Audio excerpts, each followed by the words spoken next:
Michael Brodkorb is one of our political pundits. We talked to him particularly about politics from the right side, but we also talked to him about the Vikings football because he is our official Minnesota Vikings correspondent, and he's kind enough to join us today because we have the elusive Thursday night matchup in Los Angeles versus the Rams. Hi, Michael. How are you?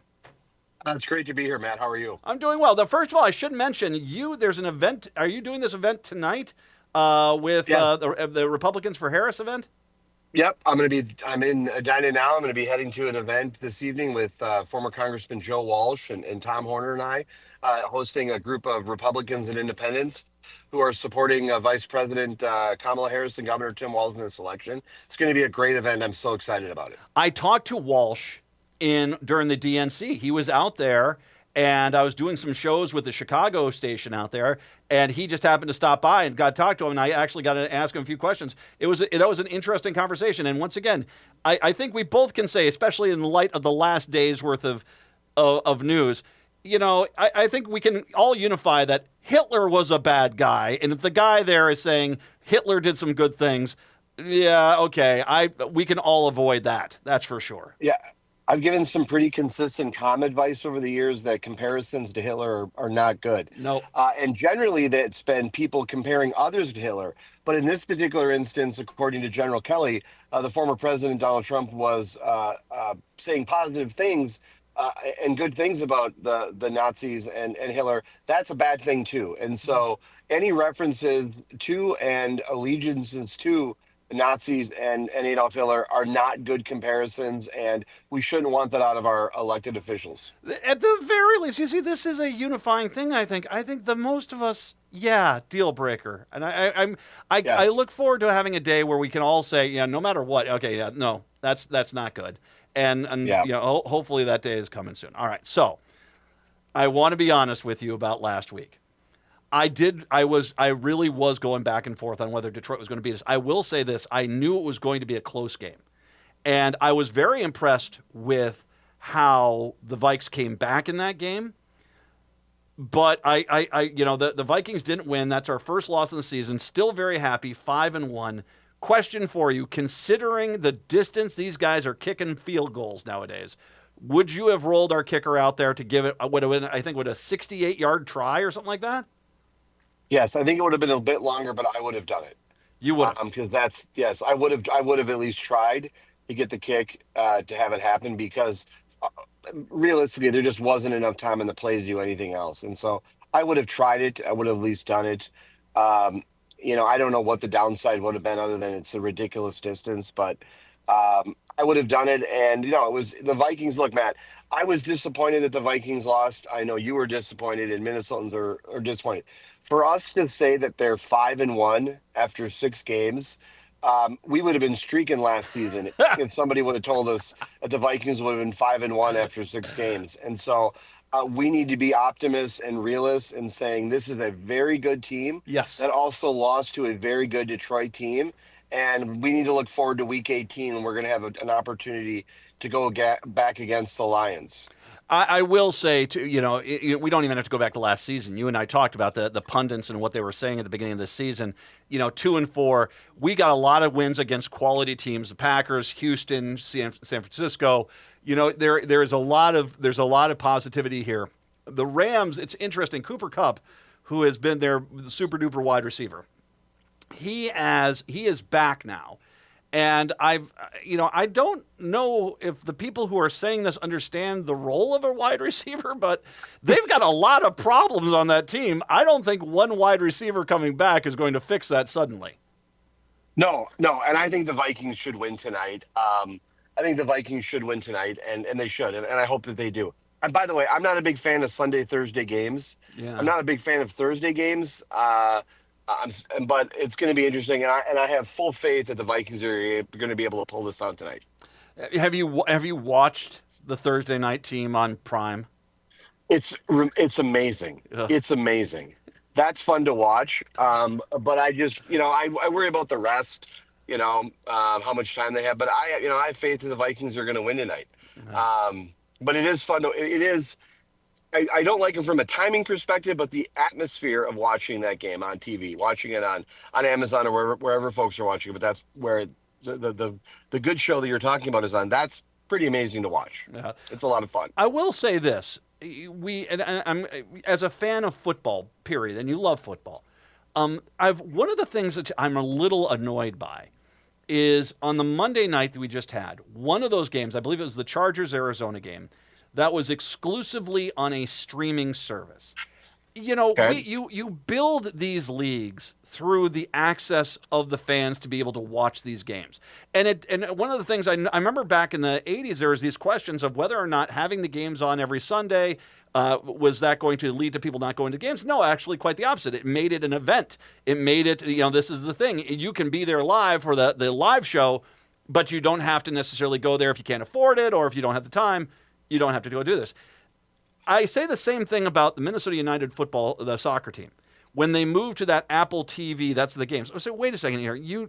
I think it's a massive mistake to put these games on streaming services which are subscription only and that basically limit the amount of ability that a person has to be able to watch the game, because that's how you got here. That's how you became so popular, is the visibility of the sport, not hiding it on Tubi or whatever they're putting it on, you know? Correct. No, it's frustrating. It's far too many streaming services to have. One thing I will say about my late father, he used to say that the game day experience for at-home game day experience for an NFL fan is better than any other fan in sports. And I agree. I think the at-home experience of watching a Vikings game or any game, NFL game experience is pretty remarkable. But there are far too many streaming services out there. I can barely keep track. And but I still remember those Monday night games. Yeah. Boy, that opening music and watching it on broadcast TV. How that it was a lot of goes, fun to do. Sal. How it goes, Yes, Sal. Oh, man. That was a lot of fun to do. Well, and it was what it was all the games were at noon. There was like 2 games at 3, and that was it until Monday night. And now it's 2 Monday night games, a Sunday night game. Half the games are in the late afternoon. I mean, they know what they're doing. They get a good visibility, but I think I would be very wary to do what Major League Soccer did and take it and put it where the majority of your games are not visible to the public, because all you do is you just erode the fan base almost immediately. Yeah, and let's not forget the redheaded stepchildren of the scheduling league. That's when we get Saturday games and NFL games. So those are the Rodney Dangerfield we don't get no respect games on Saturdays. That's when it gets really bad. Am I crazy? Don't they have a Friday game of Thanksgiving week now too? Now you're getting ridiculous. I think they do. Oh God, that's just wrong, man. I agree with you wholeheartedly. Getting these off-time games, that's just not fun. That'd be Friday. They got Raiders Chiefs on Friday the 29th. You're making that up. Is that real? I'm real, man. It's Friday. There it is. There you go. Raiders Chiefs. Terrible. On Prime Video on Friday night on Prime. Yikes. Now, to make it worse, even this year on a Wednesday, Christmas Day games. No, really? Yep, starting this year. Oh, God, you got to be kidding me. Wednesday, Chiefs, Steelers, What? Ravens, Texans. Thursday game, Sunday games. That's the weekend we take on the Packers at home. Yeah, I'm going to be hopefully going to that game with my wife. But I have to take her. It's stipulated in our marriage. She's a Packers fan, so Will you sit there with her the entire time, or will you actually I'll go to the game. So yes, I'm in agreement with the season tickets. When we got them passed down, was she gets to go to I always offer the Vikings Packers game to her. Okay. She's always in good spirits. She's a good Packers fan. But yes, I have to suffer sometimes. But it's a fun experience. She's a great person to watch football with, and so but hopefully by then. The Vikings will not need anything in that game, because I think the following week, I think it's the Vikings week 17. I think we play the Lions week 18. Yeah, it is. I will say this. If the Vikings do win, I know a very good florist. All right, I know a good florist. Thank you for that. One last thing about last week's game, and I just wanted to make sure I mention this, is that was a good game. And I think we both can. That was a great game, very enjoyable, best game of the season so far, hands down. And when I saw people that wanted to rip on Sam Darnold, like, oh, look at this one pass, he was 4 feet above. Okay, did you see the pass he threw to Jefferson in the end zone? I mean, the guy can throw, and I mean, if you watch the best quarterbacks, there are occasionally throws that get away from him. I watched that Baker Mayfield in Tampa throwing the ball all over the place. He was missing every target. No, I mean, don't get to the point. If you don't like Sam Darnold, fine. Don't like Sam Darnold. But don't get to the point where you have to micro-niche it down to every throw. And, well, this throw was 3 feet higher. Henceforth, we should get rid of him. I mean, come on. That's just dumb. Sam Darnold's won 5 games. The Vikings are 5-1.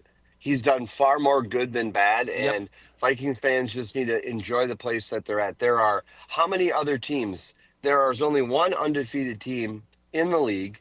So every other team, I think, would like to be us, except maybe the Lions and the Packers. But, by the way, I do want to share one thing I did learn. Did you know that the Lions color, the official name of the Lions color, is Honolulu blue? Yeah, I knew that because I've got a friend who's a Lions fan, and I almost threw my fist through the TV set when I heard it was Honolulu blue. That's the. Are you kidding me? It's the Motor City. It should be something tough. Like Huron blue, Lake Michigan blue. Yes. I mean, you got big lakes around you. Honolulu blue. Yeah, agreed. All right, so we got to do a pick here. What's going to be the final tonight? Do I go first? You have to do the pick. God, man. All right. I will say this will be closer because the Rams are in big freaking trouble. So that generally gets teams playing pretty good. But I think at the end of this game, it's not going to be close. I don't think it's going to be like the Ravens blowing out Tampa at Tampa, but I think it's going to be 30-21, the Vikes over the Rams. I'll go along with that. All right. We'll see how we do. I will talk to you in a week, my friend. And obviously, I need to get you back on here before the election. We definitely need to talk politics at 1.2. All right. Sounds great, sir. Be safe. Thanks for the opportunity to be on. Be safe yourself. Have a good time tonight. Michael Brodkorb, our Vikings expert, kind enough to join us. We'll take a break. Come on back. It's the Matt McNeil Show on your Thursday.